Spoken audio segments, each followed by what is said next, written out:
Today I want to share with you an incredible Sforno. The Sforno says as follows: Ukishiyesh shnei derachim, when there are two roads in front of you, yikareu einayim. Those are called einayim. Umakom hatchalat hashne derachim, and that fork in the road where you see two roads in front of you, yikare is called petach einayim, is called the opening of the eyes.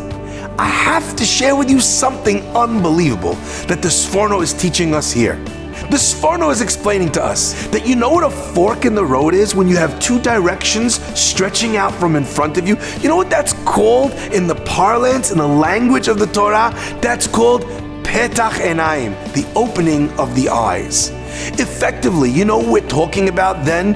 When we talk about this work of shmirat einayim, of guarding eyes, we're talking about guarding from options.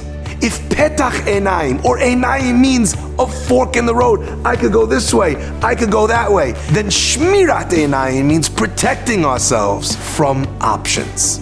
You know what one of the greatest challenges of what we see is? When we see something that we desire, our brains say to us, oh, you could have that. You like that? You could have that. And that's true about anything. Something that a person is watching or looking at that's inappropriate, even someone else's car or someone else's house. You know what happens when you've seen that? Your brain says, ooh, we could have that. So it's true, I have A, but I could have B.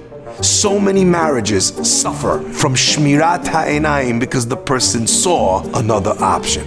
The person saw in their business, they saw someone else who has more money, and in their brain they're thinking, I could have more money. I should have more money. Why don't I have more money? And suddenly they're in a tailspin. Their life, which was one path, suddenly has two, and they're asking themselves day and night, how come I'm not on the other path?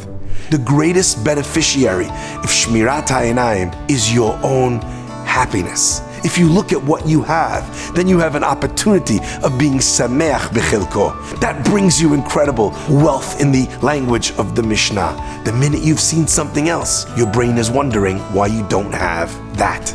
Do yourself a favor. Careful where you look.